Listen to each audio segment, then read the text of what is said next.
In the second month of the Guanghe era's 7th year, a major upheaval began. By extending a hand to suffering peasants, the way of the Great Peace gained immense support.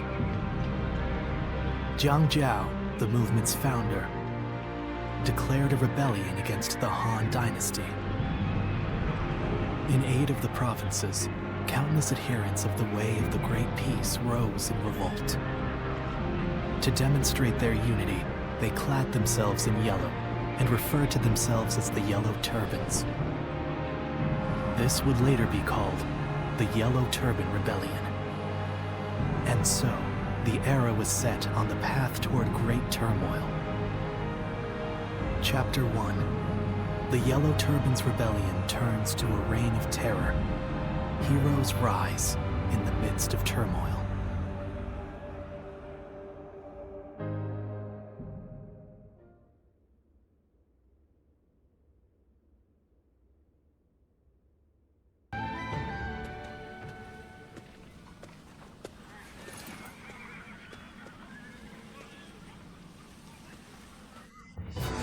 I, Sun Jian, come humbly before you. Very good. I have heard about your achievements. I am honored.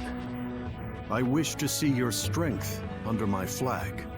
Let us slay these bandits who insult the heavens with their vile deeds. I see. So you wish me to join your command? Yes, I know I am asking a lot of you, but I only do so because I have great faith in your abilities, and you've come here in person. Surely my request is not too outrageous.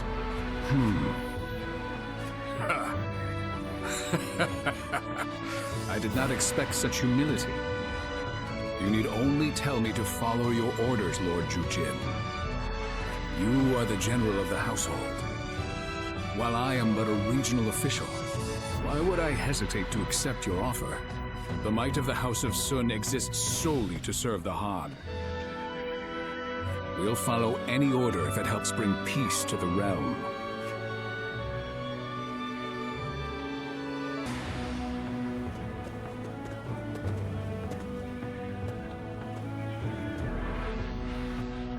Ah, I recognize you. You fought well in the battle. A most impressive performance. It was you who won the victory, Lord Sun Jian. Not with the sword, but with your words. To persuade the Yellow Turbans to lay down their weapons. Better that than suffering them to die in vain. The Yellow Turbans have their cause, right or not, and I understand what drives men to die for what they believe in. But they will not win their cause, nor feed their starving families, by throwing themselves on the swords of my men. I am an officer of the government, and though I know it sounds arrogant to speak this way, the Yellow Turbans make false promises to inflame the minds of those who would fight for life, and so lead them instead to death. I think I agree with you, your lordship. Those poor souls didn't join the Yellow Turbans just to be slaughtered on the battlefield. When I met you in G, they were not as fanatical as they seem now. Indeed. Yet I still remember the righteousness I saw in your heart. G Province? Are you talking about the disturbance last year? I heard 2 great warriors drove off an official's private army. It's probably best you don't know the details. Then I shall pretend I never asked. After all, I've no interest in arresting men of honor. You seem calm, yet I sense a fire burning within you. You're my type of warrior, truth be told. When officials turn to tyranny, it is a sign that imperial power is weakening. At such times, we must rise to the occasion. I am sure that we will have the chance to fight together again sometime. I, for one, look forward to it.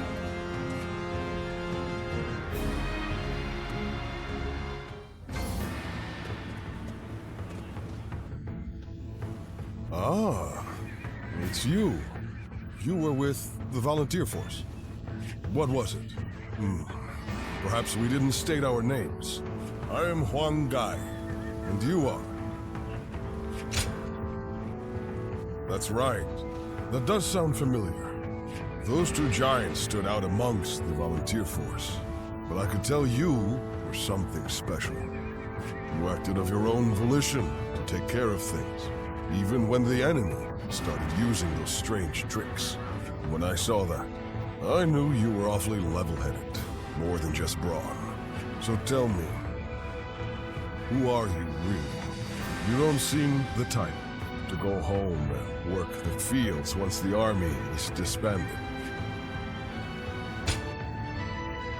Traveling in this time of war, you must know how to look after yourself. No matter how brilliant someone is and how detailed their plan, no one knows what will happen in the battlefield. However, having you among our forces will allow us to respond to a variety of situations. You have the valuable knack of realizing what must be done and what must be sacrificed to achieve a goal. From now on, I will know who to turn to in the most crucial battles. I will be counting on you. Ah, it seems I'll need to win your favor before asking such things of you. Well, it is time we departed, but I'm glad we've come to know each other. Until next time, good health to you.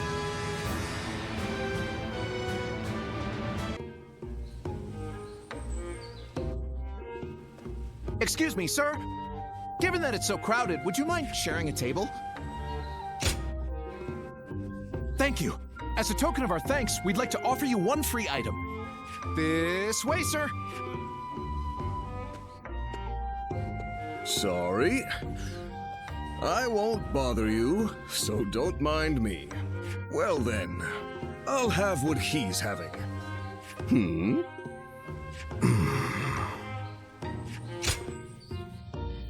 I remember you from before. I was wondering if you might remember me too. I'm Han Dong. I serve Lord Sun Jian. Do you remember fighting together in the volunteer army? No, wait, don't answer that. It'll wound me if you say you don't, and I'll feel equally as horrible if you lie and say you do. You know, I said not to mind me, but I'd actually like to chat with you for a bit.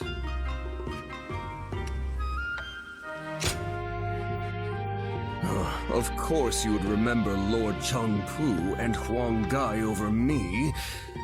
Everyone does. I'm always surrounded by comrades with such incredible presence. How am I supposed to stand out compared to them? I rarely get a chance to draw attention to myself one-on-one like this. All the more reason to leave a real impression while I can. Can you believe my order still hasn't come? I made it so long ago. Rub salt in the wound, why don't you? Though I'd wager that you're right. And it's not like they're doing it on purpose. They're just all busy with their own tasks, that's all. Still, the fact that I risked life and limb out on the battlefield and nobody even remembers me is pretty depressing. My lord says that's its own sort of skill, but that doesn't really sound like a compliment to me. It's true that mistakes stand out. Then, was it actually a compliment after all? Thanks for that. I feel like I can accept myself as I am now. Even if you soon forget our conversation here, it'll remain etched in my memory. But next time you run into me, do at least say hello.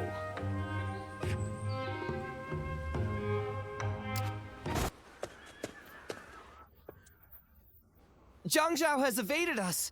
We are still making every effort to find him, but... I see. Very well. Dismissed. He was wounded badly. I doubt he'd make it. No! We must find him! Search every corner. We've searched everywhere. Spending more time on this will only exhaust our troops. Oh. He will die soon, even if we leave him be. Not even a doctor of surpassing skill would be able to save him. But his death must be one of humiliation. You want to? A hero who died bravely, fighting to the bitter end. Such a death could very well become the symbol for another uprising. Unless we cut off his head and display it, the Yellow Turbans will rise again. That we cannot allow. On this one, Dong Zhuo is right. Split up and search for Zhang Jiao. Understood?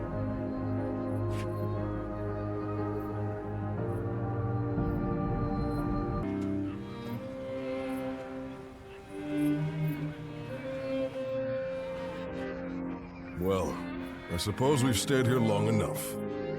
We shall withdraw as well. Yes. What's wrong, my lord? You look rather glum. Zhang Jiao has been defeated, and the Yellow Turbans are no more. That is worth celebrating.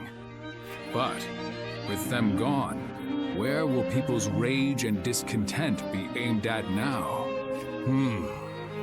We should be prepared, for another storm will be brewing soon. We are the Sun, the proud blades of the Han. Whatever the circumstances, we must fulfill our duty as warriors.